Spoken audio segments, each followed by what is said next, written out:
Hello everyone, this is Harpreet. Welcome back to the channel. Today I have a very amazing guest today and I'm so much excited and looking for this episode. If you go to like previous month, I recently released a video. I promised to everyone that I'm gonna try to bring experts from various fields. And in that video, I specifically mentioned that there is one field I'm particularly looking for, and that was real estate. So I have a guest, very knowledgeable guest in that field. He's not only the real estate professional, but you can also say that he's a real estate TikToker.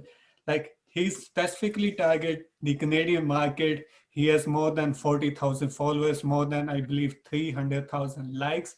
So he provides valuable educational content with a little bit touch of entertainment on it. So without any further ado, please welcome with me Alex Dunbar.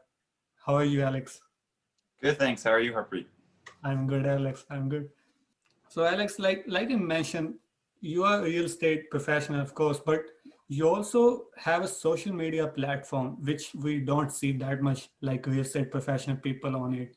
Specifically, like in Canada, if you have like an interest in real estate, there are always video comes related to real estate on your For You page. But then if I would be honest, like there are not so many Canadian real estate, like specifically targeting Canadian audience. So how it happened, like why you think of like coming on this platform and use this? For TikTok specifically or social Yeah, media in for general? TikTok generally. Honestly, part of it was just out of boredom during COVID, and the other part was just seeing that there was a need that wasn't being fulfilled. So I had seen some other real estate professionals and other professionals in different industries on TikTok, but for the most part, I thought it was just a platform for 14-year-olds lip syncing and dancing. But I had so much downtime, I said, hey, you know what? Let's throw a couple of videos out there. Let's try and educate some people. Like I thought it was primarily a entertainment platform, Mhm. but then I started to realize like, no, people actually want to learn stuff here, especially in these little bite-sized nuggets. So started to put out a few videos. All of a sudden, like I think it was my fifth or sixth video had like 100,000 views, and I realized like, wow, there's actually some potential here.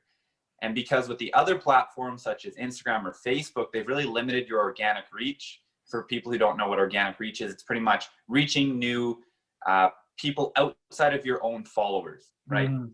And TikTok really tries to push that. So I was able to be reaching people all across Canada, again, throughout BC, Ontario, New Brunswick, like literally everywhere. And when I started to get all the feedback, I was like, wow, there's actually an opportunity here for myself to start to educate people as well as entertain them, which is going to be a win-win situation for everyone. Yeah. And then like you started on TikTok, but like I mentioned, you specifically like share all the education video to the Canadian market, to the Canadian people. And we always like see real estate videos from coming from US as well. But how you would say that is the is Canadian market a little bit different? Is maybe there's a geography difference or maybe some market different? How would you say that the Canadian market is different compared to the other countries? Definitely. So there's are some differences in the home buying process itself, as well as the lending process, so getting mortgages.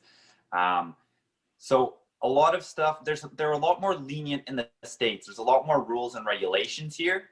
And so a lot of times we'll see these gurus that talk about wholesaling or Yeah. real estate investing, and they make it seem so easy. And now, even though it's not easy for them, it is a lot easier for them there than it is here.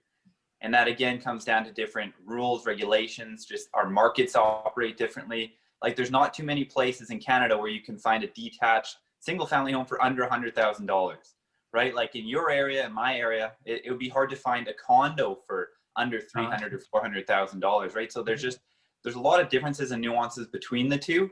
And you really just have to be listening to real estate professionals that are from your country and more specifically from your province. Mhm. Although the majority of rules across Canada are the same, there are slight differences province to province.